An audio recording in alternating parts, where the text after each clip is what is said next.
As soon as Li Chuan entered the bar, he saw Xiao Qiu drinking one glass after another. Ever since Li Chuan left 4 years ago, Xiao Qiu had become addicted to alcohol. The pain of those 4 years had been an endless cycle, with each day feeling like a year. She wanted to get an explanation from Li Chuan, even if it was just to hear that he had fallen for someone else. As long as it came from his lips, she believed she could accept it. Grasping his hand, she pleaded with him over and over again. In a desperate attempt to make him stay, Xiao Qiu tore up his plane ticket. Yet even that couldn't shake his resolve to leave. The only thing that could keep him was his boundless love for Xiao Qiu. Zhang Xiaohua called an emergency meeting. The project's design plans had been stolen once again. Zhang Xiaohua walked up behind Xiao Qiu and accused her of being the informant. His evidence was a stack of photos showing Xiao Qiu meeting Xinghong at a cafe. Xinghong was a designer from a rival company. On that day, Xiao Qiu had coincidentally run into Xinghong at the cafe. Although he tried to strike up a conversation with her, his real intent was to offer a high price for Li Chuan's current design plans. However, Xiao Qiu tore Xinghong's business card to pieces and flatly rejected him. All the evidence currently points to Xiao Qiu as the prime suspect. Janet adds fuel to the fire by revealing to everyone that she saw Xiao Qiu sneaking into Li Chuan's room the night before last. She accuses Xiao Qiu of coming from a financially difficult background and desperately needing the money.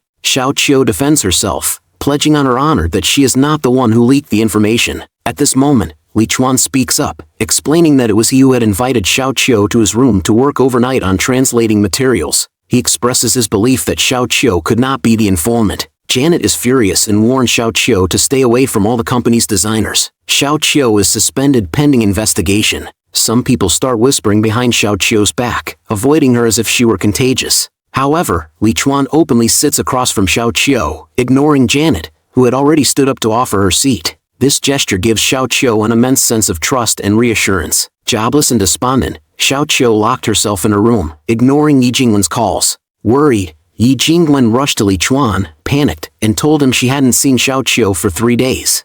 Li Chuan immediately stood up, retrieved a spare key to Xiao Qiu's room from the front desk, and unlocked her door, only to find it empty. Frantic, Li Chuan searched everywhere for Xiao Qiu. He pulled out a photograph, one he had torn to pieces and painstakingly pieced back together. Staring at it, he silently prayed. When reporting her disappearance to the police proved futile, Li Chuan became visibly distraught, a far cry from his usual composed self. In the early hours of the morning, Li Chuan returned to the hotel, only to see Xiao Qiu stumbling in, clutching a bottle of alcohol. She was drunk, her demeanor playful and carefree in front of him. Overwhelmed with relief, Li Chuan pulled her into a tight embrace, wishing he could protect her forever. Later, Zhang Xiaohua assigned Xiao Qiu to accompany Li Chuan to a banquet. During the event, Xiao Qiu noticed Zhang Xiaohua's pointed gaze and tried to shield Li Chuan from drinking, but he downed the glass anyway. Frustrated, Xiao Qiu pulled Li Chuan out of the venue. Li Chuan complimented Xiao Qiu on how stunning she looked that evening, momentarily distracted. In a secluded corner, emotions ran high, and the two found themselves unable to resist the pull between them. Yet, before the moment could linger, Li Chuan abruptly changed his demeanor. His expression turned serious as he told Xiao Qiu to stop caring about him, declaring their relationship over. The sudden shift was too much for Xiao Qiu to bear. Thinking about the past, Li Chuan felt a similar heartache as he slumped over a table, lost in thought. The next morning, when Li Chuan greeted Xiao Qiu, she ignored him entirely. Only Renee truly understood the situation. It was Xiao Qiu's reliance on Li Chuan's love that gave her the courage to act this way. Amid all this, devastating news arrived. Li Chuan's follow-up medical results were unfavorable. He had to return to Switzerland immediately for treatment. Xiao Qiu threw the empty wine bottle into the trash can and turned around to see Li Chuan holding a pack of anti-alcohol pills. In a fit of defiance, she tossed the pills into the trash. She knew Li Chuan was a germaphobe and made a bet. She would only take the pills if Li Chuan jumped into the trash to retrieve them. This time, she was wrong. Without hesitation, Li Chuan jumped into the trash can. Startled, Xiao Qiu quickly took the pills and swore never to drink again. Li Chuan's face looked pale, and his wrist was scratched and bleeding. Xiao Qiu felt a twinge of guilt for her impulsive behavior. Li Chuan needed to return for treatment. Renee approached Xiao Qiu to ask for her help in persuading Li Chuan. He revealed that Li Chuan had always loved Xiao Qiu and that the reason for his departure back then was something Li Chuan would have to explain himself. That evening, Li Chuan saw an ancient poem Xiao Qiu had translated. Inspired, he completed his design in one go. However, on the day of the bid presentation, Li Chuan developed a high fever. It turned out to be the doing of a competitor, who even orchestrated a traffic accident to prevent Li Chuan's company from qualifying for the bid. Amid the chaos, Xiao Qiu grabbed the proposal documents and sprinted all the way to the venue, making it just in time. Later, Li Chuan arrived and presented the design plan to the judges, earning their applause. Ultimately, the victory went to Li Chuan. However, by then, Li Chuan could no longer hold himself together. The company's investigation into Xiao Qiu also came to an end, as no evidence of a leak was found. Li Chuan's condition worsened, and Janet stayed by his bedside to care for him. Yet even in his weakened state, Li Chuan called out Xiao Qiu's name. At the resort, Xiao Qiu saw Xiao Guan, who had come all the way to meet her. Xiao Qiu's younger brother, Xiao Dong, accidentally overheard a conversation between Xiao Guan and Yi Jingwen. He learned that the person who had abandoned his sister back then was actually Li Chuan. Xiao Qiu and Li Chuan ran into each other at the elevator. Li Chuan told Xiao Qiu that he wished her and Xiao Guan happiness. Xiao Qiu, of course, refused to accept this, and the two began arguing. Xiao Dong, who had come looking for his sister, immediately launched into a physical attack on Li Chuan. Xiao Qiu tried to pull him back, but it was no use. A sharp slap finally silenced all the commotion. Li Chuan was taken to the hospital. Xiao Qiu wanted to visit him, but Janet repeatedly blocked her attempts. Li Chuan was relieved of all his duties by the headquarters. His grandfather also flew to Shanghai, as the situation had become quite serious. It turned out that the person responsible for leaking the design plans for years ago had been found. It was Li Chuan. He explained to his grandfather that he had leaked the plans because he was dissatisfied with the design at the time. But was this truly the truth? Grandpa, of course, didn't believe Li Chuan's explanation. The real reason was Xiao Qiu. Li Chuan had taken these steps to have a chance to return to Shanghai and see her. Grandpa demanded that Li Chuan return immediately, but Li Chuan refused because he needed to ensure that Xiao Qiu's life was going smoothly. Grandpa then informed the HR department to terminate Xiao Qiu's contract. Xiao Qiu left the company, but she could never forget Li Chuan. She found herself back at the cafe where she and Li Chuan had first met and fallen in love. Though much had changed, Xiao Qiu hadn't expected to see Li Chuan sitting in their old spot, gazing out at the night view. Xiao Qiu had intended to revisit the place to make peace with her past but unexpectedly ran into Li Chuan again.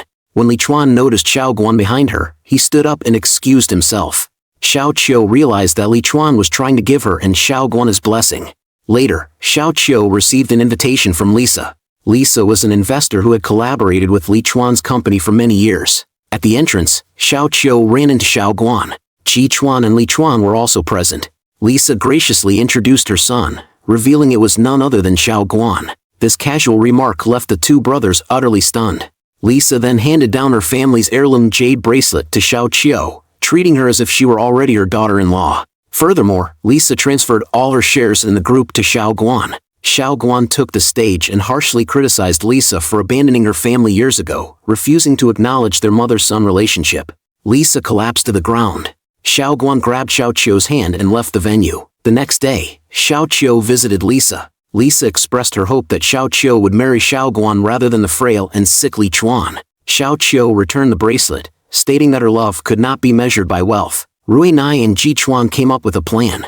They sent Li Chuan's kitten, Mia, to Xiao Qiu. Xiao Qiu agreed to meet Li Chuan to see Mia. The following day, Li Chuan arrived at Xiao Qiu's home on time. Mia settled comfortably in her new surroundings. Xiao Qiu tried to make conversation, but for some reason, she felt that Li Chuan was reluctant to talk to her. Overcome with emotion, Xiao Qiu hugged Li Chuan tightly, fearing she might never see him again. The pain she had endured over the years erupted in that moment. She wanted all of him. She couldn't let go. She couldn't forget Li Chuan.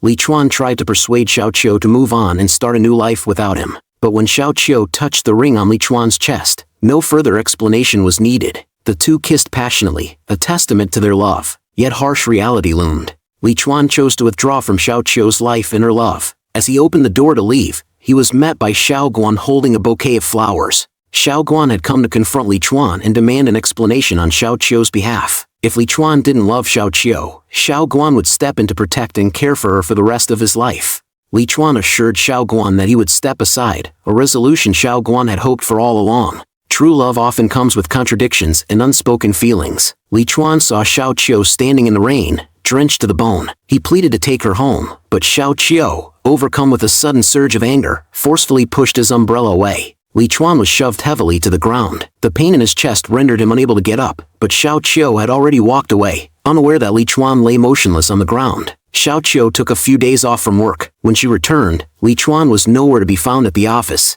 and no one seemed to know what had happened. Even an email she sent on behalf of the company disappeared into the void. It was as if Li Chuan had vanished without a trace. During this time, Xiao Guan persistently pursued Xiao Qiu, refusing to give up even though he knew her heart did not belong to him. Rainer sent Xiao Qiu Li Chuan's number in Switzerland. On the phone, a nurse's voice came through, followed by Li Chuan, whose voice sounded weak, as he claimed it was just acute pneumonia, with an oxygen tube in his nose. After a few hurried coughs, the call disconnected. When Xiao Qiu tried calling back, the nurse hung up. Realizing the seriousness of the situation, Xiao Qiu immediately contacted Rainer. She finally understood that their argument in the heavy rain had worsened Li Chuan's condition. With his weakened immune system, Li Chuan couldn't afford to catch a cold or fever or be exposed to infections. Xiao Qiu couldn't sleep all night, tortured by the thought that her persistence in love had hurt the one she cherished. In the middle of the night, Li Chuan called to reassure her. Xiao Qiu proposed that she would take care of him for 5 years, and if, after that, he still wanted her to leave, she would respect his wish. Li Chuan wanted so much to agree, but he knew he might not even have 5 years left. For the next 4 weeks, there were no calls from Li Chuan. He disappeared again. Xiao Guan, noticing Xiao Qiu's despair, arranged for her to go to Switzerland, knowing it was the only way to resolve the matter. After more than 10 hours of flying, Xiao Qiu finally arrived in the snow-covered land of Switzerland. Li Chuan called, asking her whereabouts. He somehow knew she had come. Standing amidst the falling snow, warmth surged in Xiao Qiu's heart. At last, she saw the man she had longed for day and night. Nothing could stop them from being together. They embraced and kissed sweetly, reunited at last. Xiao Qiu had no other demands. She only hoped for no arguments during these 3 days, leaving only sweet memories. She noticed the wound on Li Chuan's chest covered by a bandage but didn't think much of it. Li Chuan didn't tell her the truth. Over the next few days, Li Chuan pushed himself to accompany Xiao Qiu on various outings. Meanwhile, Grandpa and Li Chuan kept calling to check on his condition.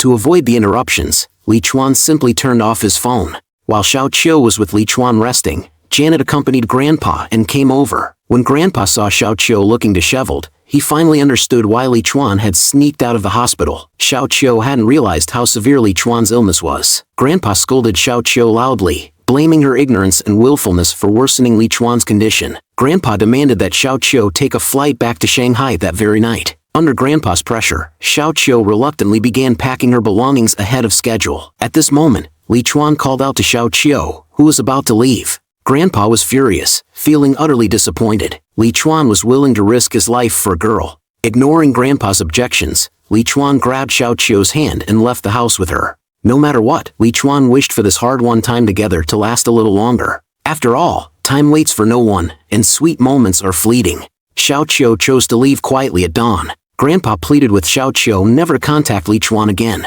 Only by cutting off all ties could Li Chuan focus on recovering from his illness. The note Xiao Qiu left at Li Chuan's bedside was also taken away by Grandpa. Returning to Shanghai, Xiao Qiu underwent a complete transformation. She shook off the despair brought by love and embraced each new day with renewed vigor. Occasionally, they exchanged a few words online, but nothing substantial, and Xiao Qiu didn't dwell on it. In her spare time, she would visit the cafe where she first met Li Chuan, reminiscing about the old days. Xiao Qiu's 25th birthday was approaching, and Yi Jingguan and Xiao Guan arranged a birthday party for her at the office. Coincidentally, Xiao Qiu's birthday was also Li Chuan's birthday. In the dark, her colleagues approached her, singing the birthday song. Xiao Guan took Xiao Qiu by the hand and started a Latin dance, earning cheers from everyone present. Just as the atmosphere reached its peak, Xiao Guan leaned in to kiss Xiao Qiu. Out of instinct, Xiao Qiu turned her head and unintentionally caught a glimpse of a familiar figure at the doorway. Who was he?